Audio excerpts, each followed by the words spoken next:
Now, with the signing of Ricciardo to AlphaTauri, Checo Perez was the main talk of town. Ricciardo, initially the third driver for Red Bull, was hoping for Perez's seat at Red Bull, and by taking the seat at their sister team AlphaTauri, Red Bull could re-evaluate his driving skills. But this weekend, under immense pressure, Perez has had one of his best races so far this season. The Hungarian GP was one of the most anticipated races this season. Not only did fans could finally watch the Honey Badger again in an F1, but Checo Perez had a statement to make.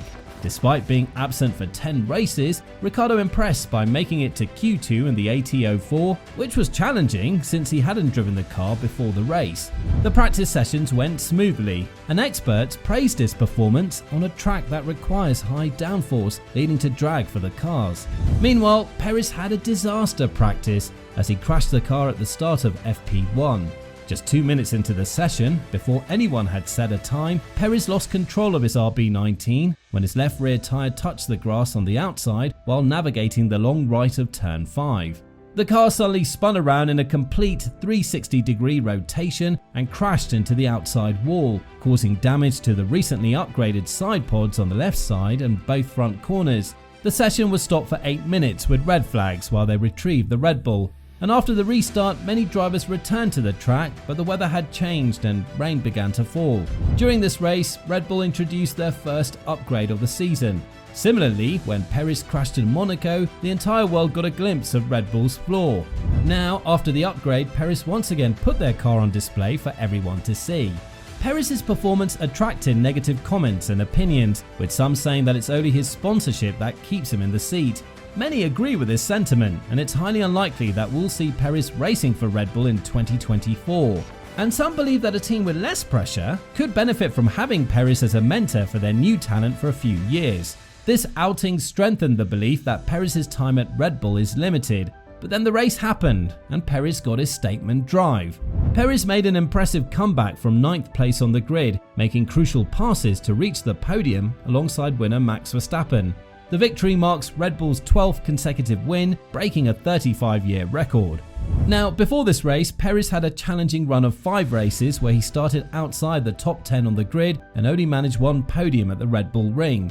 Daniel Ricciardo's return to AlphaTauri's race seat has sparked speculation about a potential return to the top team. However, Red Bull has publicly supported Perez, who's under contract until the end of 2024. In an interview with Sky Sports after the race, Horner praised Perez for his outstanding performance, calling it a great race today. He admired Perez's impressive recovery and brave overtaking maneuvers, passing the cars like Fernando Alonso and Oscar Piastri. The strategy he employed was spot on and his pace was exceptional, making him stand out during the race. Horner expressed how this race showcased Perez's skills and gave him a boost of confidence. He saw it as a statement drive from Perez, proving that he shouldn't be underestimated. Horner also talked about the team's amazing achievement, surpassing McLaren's record of 11 wins in 1988. Red Bull's winning streak began in the 2022 Abu Dhabi Grand Prix, and they've remained unbeaten in 2023. Verstappen has been dominant, winning 9 out of the 11 races, while Perez secured victory in the other 2. Reflecting on this milestone, Horner mentioned how he watched Alain Prost and Ayrton Senna in the incredible McLarens back in the day. Surpassing their record is a significant accomplishment for Red Bull. He praised the team's hard work in Budapest and Milton Keynes, acknowledging the collective effort that made it all possible.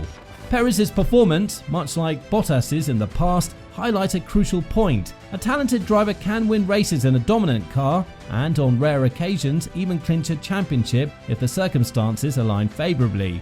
However, to truly dominate a championship, set records and make it look effortless, you must possess exceptional skill, the likes of Verstappen, Hamilton, Senna and Schumacher.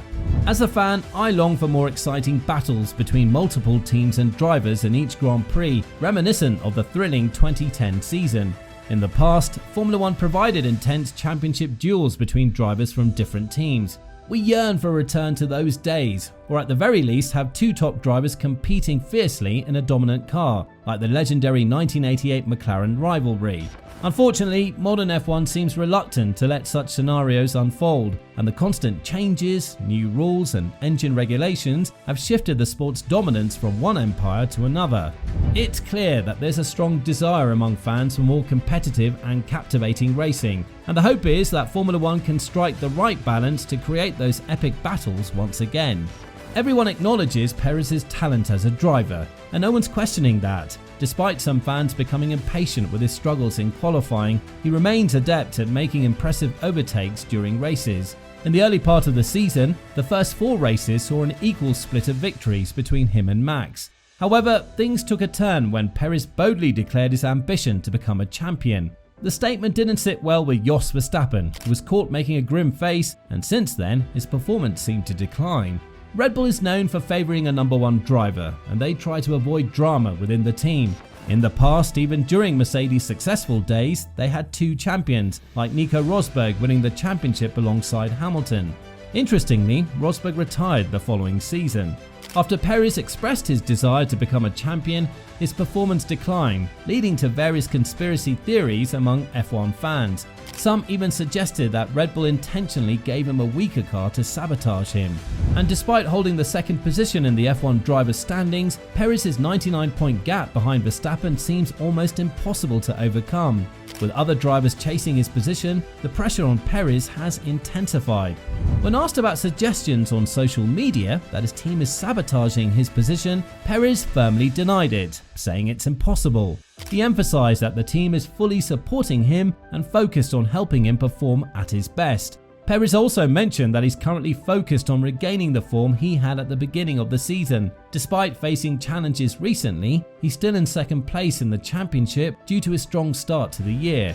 His main goal now is to return to that level, and he's not thinking about anything beyond that, including the 2025 season.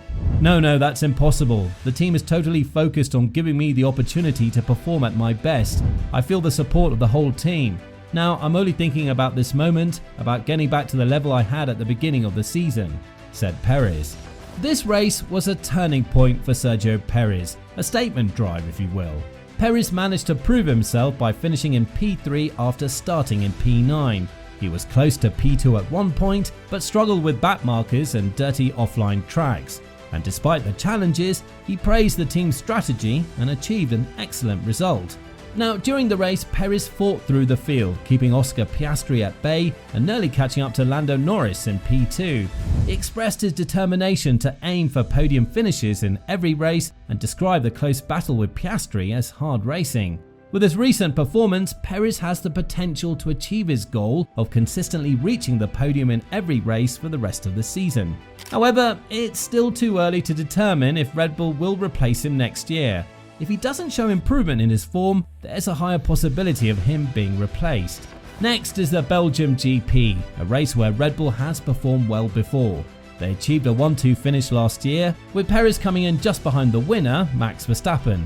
This year they'll aim for a similar outcome, with Perez expected to improve further before the summer break. As many fans before have claimed, anything less than P2 is an underachievement for Perez, with this currently dominating Red Bull car. It's a good thing that Horner backed Perez, but do you think that this was only a PR move? Will Red Bull drop Perez if his performance doesn't improve? Let us know in the comments down below.